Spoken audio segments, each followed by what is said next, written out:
재생 가능한 에너지들을 전기로 변환한다든가 이렇게 해서 사용하는 것을 우리가 신재생 에너지라고 그러죠. 지구 온난화 등의 좀 기후 변화 이런 것들이 좀 영향을 미치면서 이 신재생에너지가 떠오르고 있는 것 같은데, 다만 이게 주로 자연 환경을 좀 이용을 하다 보니까 발전량이 이게 충분치 못한 좀 그런.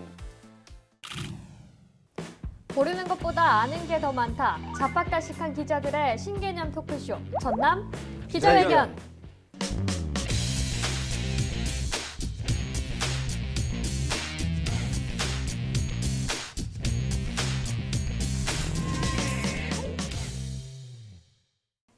올해 좀 우여곡절도 있었지만 수능이 또 돌아왔습니다.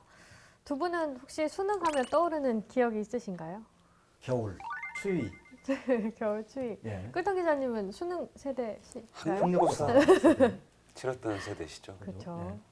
졸업정원제가 있었고 음. 예, 학력고사를 치렀던 우리 이 전 직전 세대는 그러니까 저희 뭐 1년 선배, 2년 선배들은 이제 예비고사를 치르고 네. 본고사를 치르고 그런 시대였고 어. 우리 때부터 아마 바뀐 것 같아요. 학력고사로. 학력고사로. 예. 그렇죠. 저는 뭐 2000년대 초반 때 치렀는데 뭐 첫 언어 영역 시간에 그 듣기 평가가 굉장히 중저음으로 들리셔가지고 좀 졸았습니다.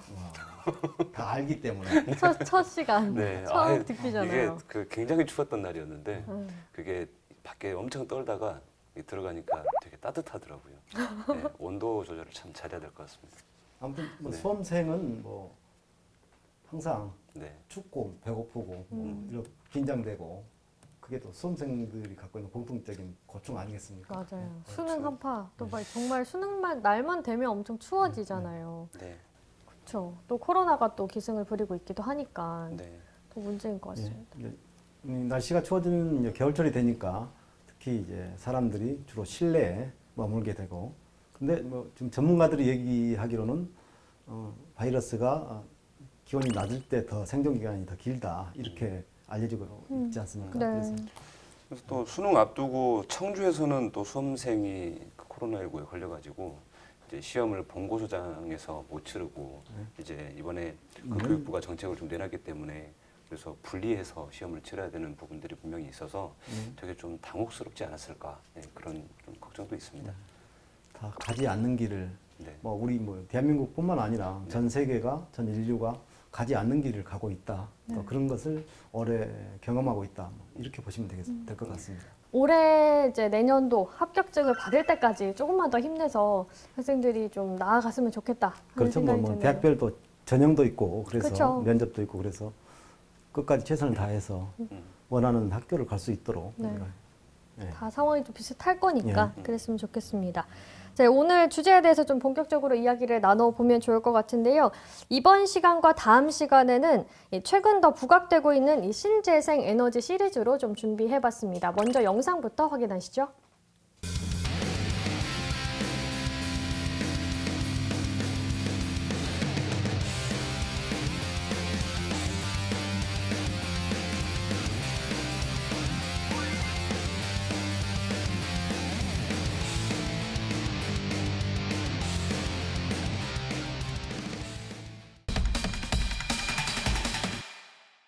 이 신재생 에너지는 기존의 이제 화석 연료를 좀 대체하기 위해서 좀 개발이 된 에너지잖아요. 어떤 건지 좀 설명해 주실까요? 예. 그러니까 뭐 재생 타이어 이렇게만 듣다가 사실 신재생 에너지라는 용어가 그렇게 오래되지 않았어요. 우리가 지금 이게 통용하게 된 게. 네.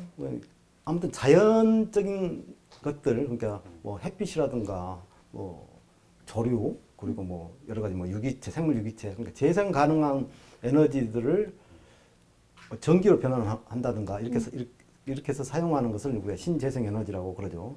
특히 이제 그동안 화석 연료를 중심으로 한 그런 인류의 어떤 생활 방식을 바꾸지 않으면 안 되는 그런 어떻게 보면 지구의 뭐 인류의 생존 위기랄까 네. 뭐 그런 것을 맞이했죠. 많은 학자들이나 전문가들이 또 경고하고 있고 그래서 이 신재생 에너지에 대한 중요성 그리고 이 활용성에 대한 사회적 논의 또 전 세계적으로 여러 가지 활용 사례들이 계속 이렇게 제시가 되고 있어요. 그래서 아무튼 인류가 새로 생존할 수 있는 새로운 뭐랄까 먹거리라고 할까요? 이렇게 우리가 좀 인식했으면 하는 생각입니다.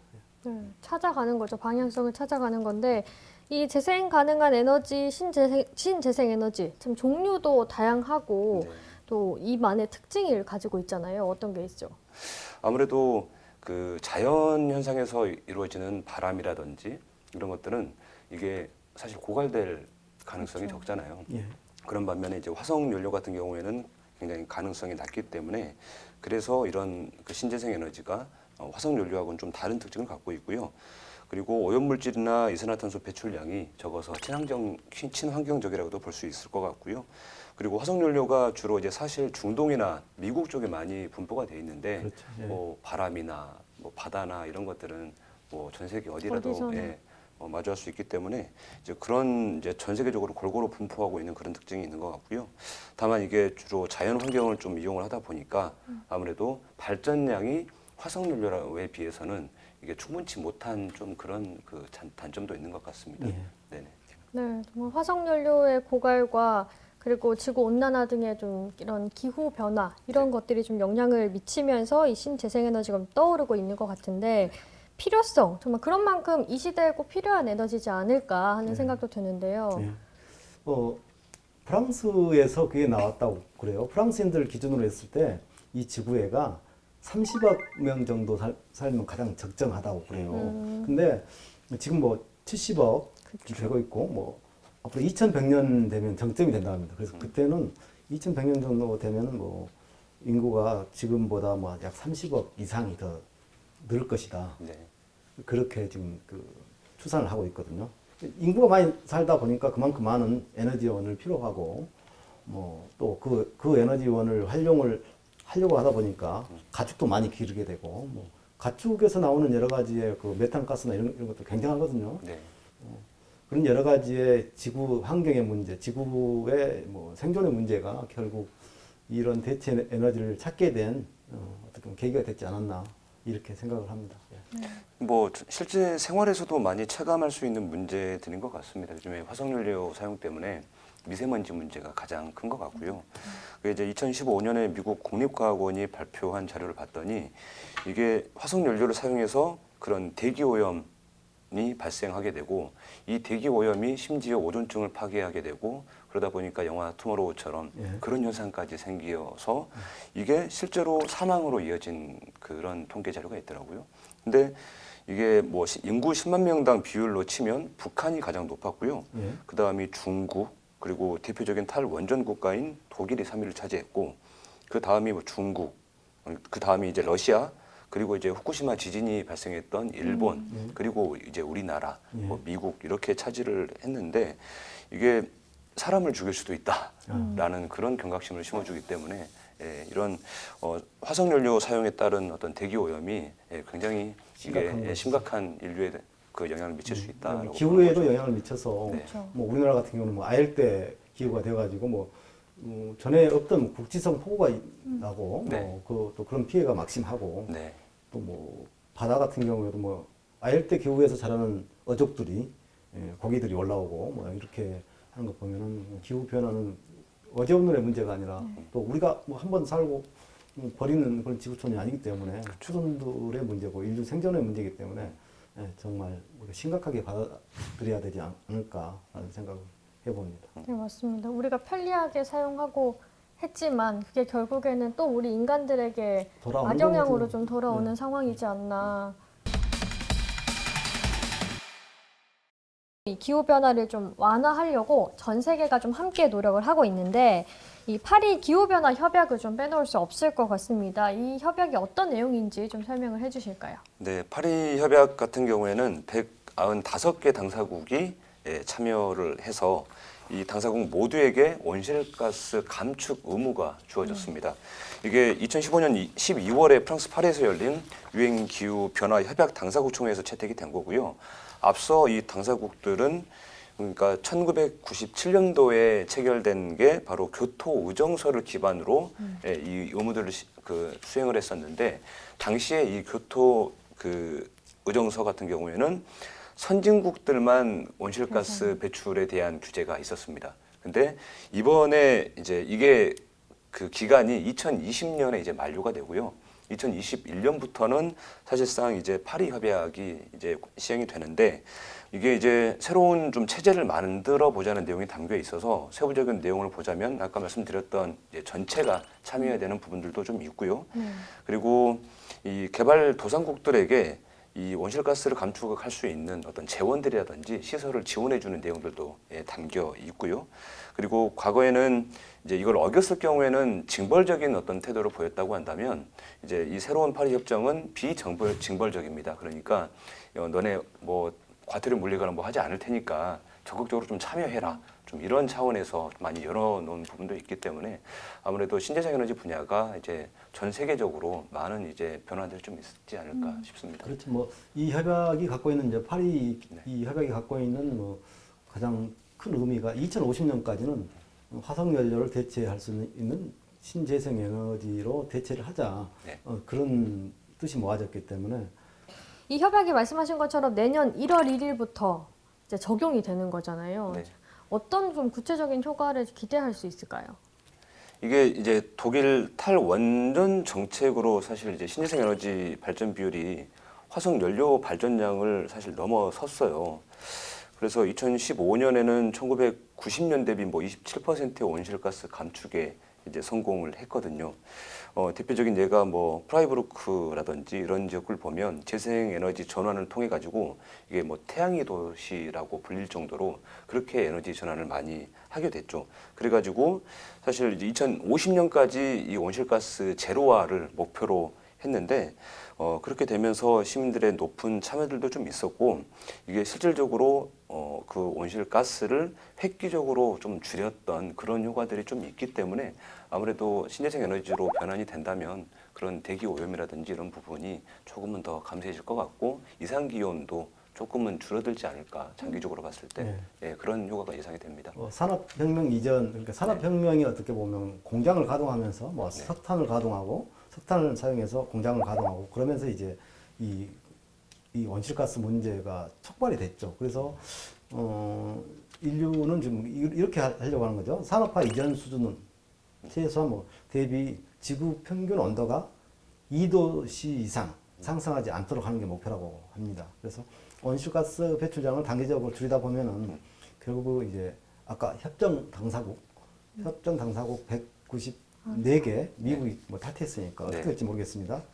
새 정부가 들어서는 그러면 이 200개 나라가 네. 이 온실가스 감축 협약을 이행하고 이렇게 된다면 뭐 최소한 뭐 이 온실가스로 인해서 뭐 추산되는 그 사망자가 네. 1년에 뭐 450만 명 정도 된다고 해요. 네. 그래서 그런 사망자도 줄일 수 있다. 이렇게 전문가들을 내다보고 있습니다. 이 협약과 관련해서 이 전남에서도 좀 추진을 하고 있는 곳이 있죠. 바로 여수인데요. 내년에 열릴 제28차 유엔 기후변화 협약 당사국 총회 COP28이라고 하죠. 예. 이걸 좀 유치하기 위해서는 노력을 하고 있죠. 예. 이 행사, 그러니까 이 당사국 총회, 유엔 기후변화 협약 당사국 총회가 원래 이제 대륙별 순회 원칙에 따라서 이렇게 돌아가면서 하거든요. 네. 그래서 오늘 2022년에 아시아 태평양권에서 이제 열리게 됐죠. 그리고 2021년에 그러니까 내년에 총회에서 아시아 태평양권 국가의 개최국을 이제 지정하게 되죠. 이 이제 만약 한국이 지정이 되면은 여수가 이 유치하기로 뭐 이렇게 지금 계획을 세워놓고 여러 가지 뭡니까 정부의 어떤 승인도 받고 해서 지금 유치 운동을 나서고 있습니다. 네, 맞습니다. 지금 여수의 내년도 중대 목표 중에 하나로도 꼽히고 있는데요. 네. 또 이 신재생 에너지를 생각하면 전남이 지금 추진하고 있는 블루 이코노미, 이 네. 비전과도 좀 관련이 있는 거잖아요. 그렇죠. 예.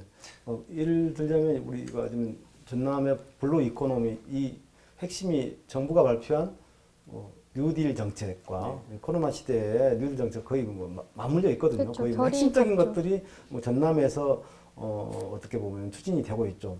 그런 측면에서는 굉장히 좀 다행스럽게 생각을 해요. 네. 풍력 발전 시설 같은 경우에는 동해안이 훨씬 바람은 더 강하거든요. 근데 네. 수심이 얕죠. 깊어서 안 깊어서. 되고 그리고 이제 제주하고 이 전남 해안이 가장 적절한 걸로 이렇게 조사 결과도 나왔고 또 적인 그 경제성 검토도 그렇게 발표가 됐습니다. 예. 이게 우리나라에서 지금 하나씩 추진을 하는데 전 세계에서도 이미 활용하고 있는 사례들도 있잖아요. 어떤 것들이 있을까요? 예, 그렇습니다. 미국 같은 경우는 유명한 애플사 같은 경우에 아예 100% 에너지를 그 사무실에서 쓰는 에너지를 신재생 에너지로 활용하고 있거든요. 그래서 뭐 주로 뭐 태양열과 뭐 바이오가스 그리고 그걸 또 풍력 이 모든 것을 활용을 해서 거기서 만들어지는 에너지로 냉난방 시설이라든가 모든 시설을 활용하고 있고요. 뭐 싱가포르 같은 경우에도 건물 자체를 태양광 패널을 설치해서 그렇게 활용하고 있고, 뭐 유럽 같은 경우에도 태양광이나 뭐 풍력 발전 시설이 우리보다 훨씬 앞서 있죠. 먼저 시작했고요. 유럽 특히 뭐 네덜란드 같은 경우에는 태양광 로드 해가지고 도로에다 태양광 그 패널을 깔아서 뭐 그런 시험을 이미 했고, 뭐 프랑스도 마찬가지입니다. 그리고 뭐 독일 같은 경우는 친환경막을 해가지고 뭐 액체 상태 분뇨, 뭐 가축의 분뇨하고 또 작물의 어떤 뭡니까 작물의 뭐 사일러지 이걸 이용해서 바이오가스 시설 이런 걸 만들고 있고 뭐 우드칩 그러니까 목재 이런 칩으로 보일러 열을 만들어서 각 가정에 공급한다든가 그래서 유럽 쪽의 신재생 에너지에 대한 정책들이 훨씬 더 앞서 있고 우리보다 우리는 어떻게 보면 이제 후발주자라고 할 수 있습니다. 뭐 가까운 일본 같은 경우에도 뭐 나가노 현에 있는 이이다시라는 그 마을이 있는데 거기다 태양광 발전을 시민들이 직접 출자하고 펀드를 조성해서 어떻게 보면 공공 용제로서 뭐 이렇게 활용하고 있고 그렇습니다. 네. 말씀하신 부분들이 뭐 유럽이나 일본 등 정말 다양하게 있는데 우리나라도 말씀하신 것처럼 지금 이제 좀 시작을 하는 상황인 거잖아요. 네, 뭐 대전시 같은 경우에는 뭐 스마트 제로 에너지 도시 해가지고 뭐 임대주택에다 신재생 에너지를 예산을 지원해서 이렇게 지원 사업을 하고 있죠. 그래서 뭐 오는 2030년까지 신재생 에너지 발전 비중을 뭐 약 50%, 그러니까 대전시 전체가 사용하고 있는 에너지의 절반 정도를 신재생 에너지로 하겠다. 그런 원대한 목표를 갖고 있고요. 또 뭐 이런 태양광 설비를 구체적인 시책으로서 뭐 이제 쉬고 있는 땅이라든가 아니면 뭐 건물 베란다에 집중적으로 이렇게 투자해서 설치하는 그런 시책을 하고 있습니다. 저희가 지금 전반적인 이야기를 나누고 있는데 두 분의 생각도 혹시 마지막으로 좀 이야기를 해주실 수 있을까요? 앞으로의 전망이나 방향성에 대해서 혹시 하실 말씀 있으신가요? 그러니까 이 신재생 에너지 관련 산업이 뭐 우리나라에서 본격화되는 게 뭐 한 10년 정도밖에 안 됐을 거예요. 근데 시책 초기에는 여러 가지 뭐 그 관련 설비 단가라든가 뭐 생산비가 굉장히 많이 투자가 되고 그 비용 부담이 많았는데 갈수록 기술력들이 개선이 되면서 이게 굉장히 어떻게 보면 용이해졌는데 문제는 이제 주민들과 마찰, 민원의 문제, 이 문제가 좀 남아 있습니다. 그래서 이 주민들과 공유하는 문제를 어떻게 해결할 것인가. 앞으로 뭐 신안군에 뭐 8.2기가와트라는 대형 풍력 발전단지를 바다에 만들 계획인데 이것도 마찬가지로 어민들과의 어떻게 소통이 될 것인가 관건인 것 같아요. 이제 저는 과거에 일본의 후쿠시마 원전 사태를 좀 보면서 신재생 에너지가 필요하겠구나라는 생각을 그때 했었거든요. 왜냐하면 당시에 굉장히 많은 사람들이 죽었고 그래서 탈원전이 필요하다고는 보고 심지어 이거를 어느 시점에서는 좀 전환을 해야 되겠다. 그래서 문재인 정부가 60년 가까운 그 기간을 두고 2080년까지 탈원전 정책을 서서히 펼쳐 나가겠다라고 했는데 이제 일각에서는 당장 이 원전을 없애버리면 당장 뭘로 대체할 것이냐 이제 이런 이야기도 나오긴 하거든요. 그렇지만 일단 신재생 에너지를 대체할 수 있는 그런 것들을 충분히 좀 검토한 다음에 탈원전을 서서히 해 나가는 그런 절차들이 굉장히 좀 중요하지 않겠나 생각합니다. 지금 전반적으로 이 신재생 에너지에 대해서 저희가 이야기를 좀 나눠봤는데요. 장점도 있고 필요성도 충분히 느껴지지만 또 나아가야 될 방향이 좀 보완될 부분들도 충분히 많이 있는 것 같습니다. 다음 시간에는 저희가 이 전남의 신재생 에너지 사업 현황에 대해서 좀 더 구체적으로 짚어보도록 하겠습니다. 지금까지 전남 기자회견이었습니다. 다음 시간에 다시 만나요.